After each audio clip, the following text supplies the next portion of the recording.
If you were lying in a hospital bed after life-saving surgery, who would you tell first? Your children, your closest family, or a tabloid reporter with a notebook and a camera? In Thomas Markle's case, we know at least one answer. A reporter from the Mail says she received a message from him that read, "Going to lose the leg today," before his own adult children were told what was happening. Later, she says she was the one who informed them that their father's lower leg would be amputated and that they were shocked to hear it from her. At the same time, that same newspaper has a camera at his bedside, publishing emotional photographs and interviews that frame him as the abandoned father and Meghan as the uncaring daughter. Now, Meghan's team is saying their own attempts to reach him have been blocked by the very presence of that reporter. So the question for this episode is not just whether Meghan should reconcile. It is a different question. Why does there always seem to be a camera near Thomas Markle whenever his health becomes a story? And who benefits from that? Welcome to Royally Misrepresented, your calm space for context and facts. Here we step back from the headlines and ask how these royal stories are being built, who is building them, and what we can honestly know. If you are tired of loud opinions and still want to understand, you are in the right place. Before we go deeper, if careful commentary is something you value, you can support this work by liking this video and subscribing. It helps more people who are looking for a quieter, more thoughtful approach to find this channel. In a previous video, we looked at how Meghan's dad crisis triggered 3 unexpected reactions in the public. In this episode, we are zooming in on one very specific piece of the story: the cameras, the reporters, and the double standard in how Meghan's parents are treated in the press. The stakes here are not about scoring points against a sick man. Thomas Markle is 81 years old and has just been through major surgery in the Philippines to remove part of his leg after a blood clot cut off circulation. That is serious. Compassion for anyone facing that kind of operation is basic human decency. The deeper question is about what happens around him while he is ill.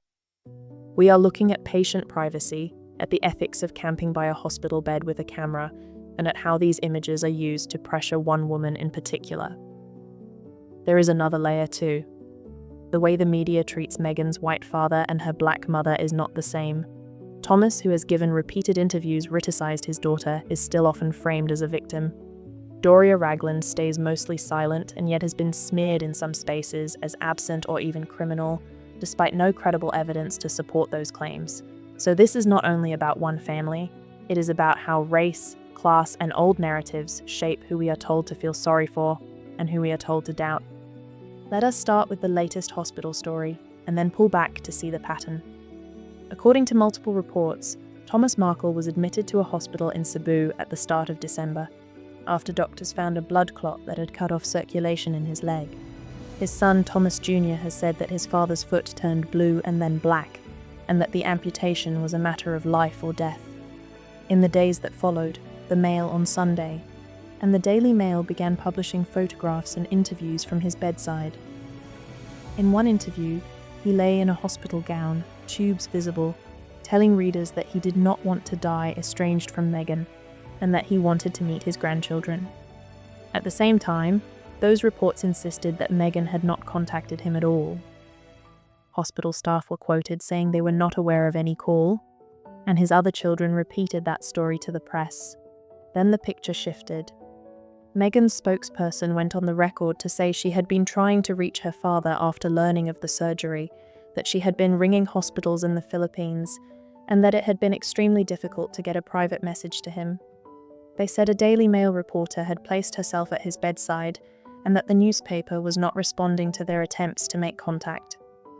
A few days later, there was an important update. The same spokesperson confirmed that Meghan had finally managed to get a letter safely into her father's hands using trusted intermediaries.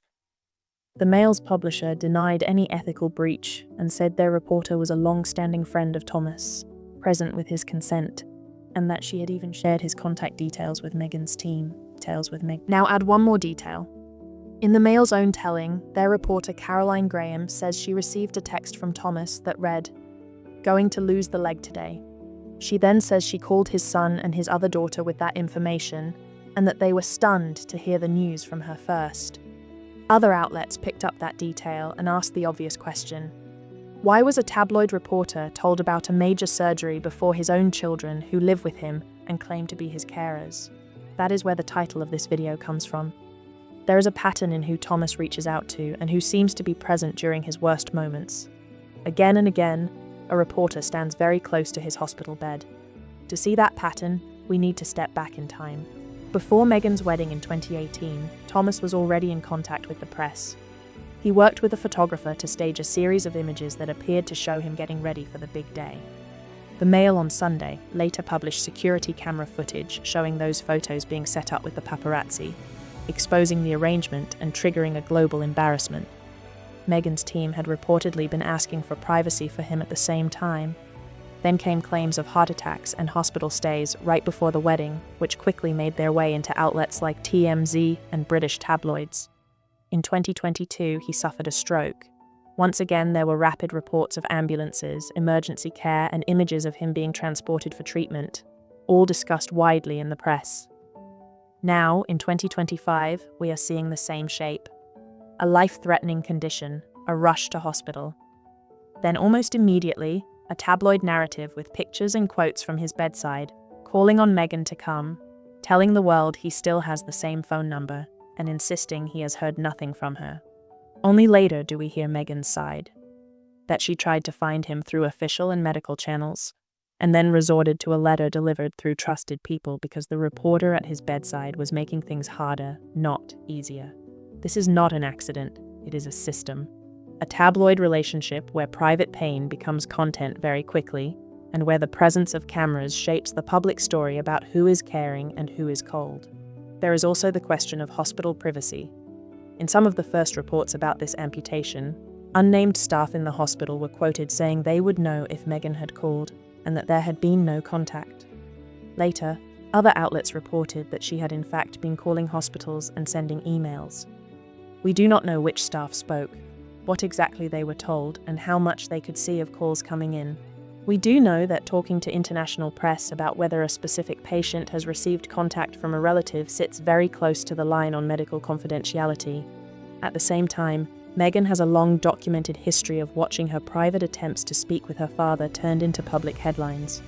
In the letter she wrote to him in 2018, later made public in a lawsuit, she described her fear that he was being puppeteered by journalists while she was thousands of miles away in Britain. Seen in that context, her decision not to call directly into a hospital room where a Daily Mail reporter is sitting with a notebook makes a different kind of sense. It is not only a question of distance, it is a question of whether any attempt at contact will stay private at all. Now let us look at the second half of this story, the contrast between how the media treats Thomas Markle and how it treats Doria Ragland. Thomas has given many interviews over the years. He has called Meghan ungrateful, criticized her choices, and repeated theories that feed hostile commentary about his daughter and her husband. Despite this, he is still often framed as the injured father. Headlines present him as the man who just wants a relationship with his daughter and has been cruelly cut out. So where does that leave us? We cannot tell Meghan Markle what to do about her father. None of us will ever live with the full weight of that decision. What we can do is look closely at the system around them and ask better questions. Why is a tabloid reporter getting messages about an amputation before his own children? Why are hospital staff talking to the press about whether a specific patient has heard from a specific relative? Why is the parent who works most closely with tabloids treated as the default victim, while the parent who remains mostly silent is smeared with rumors that cannot be proven? Those patterns matter, because they shape how millions of people judge a woman they have never met. I would like to hear how you see it. When you look at the coverage around Thomas Markle's health, what stands out most to you? Stands out the hospital bed photos, the quotes about Meghan, the silence around Doria, or something else entirely. Share your thoughts in the comments and keep them thoughtful and respectful. This channel exists for people who want to look at the full picture, not just the part that fits a headline. If this video gave you something to think about, you can support Royally Misrepresented by liking this episode, subscribing to the channel, and sharing it with someone who is tired of shallow royal gossip but still wants to follow what is happening. The more of us choose context over outrage, the harder it becomes for the loudest voices to drown out everyone else. Thank you for spending this time here, for your attention, and for your willingness to sit with nuance.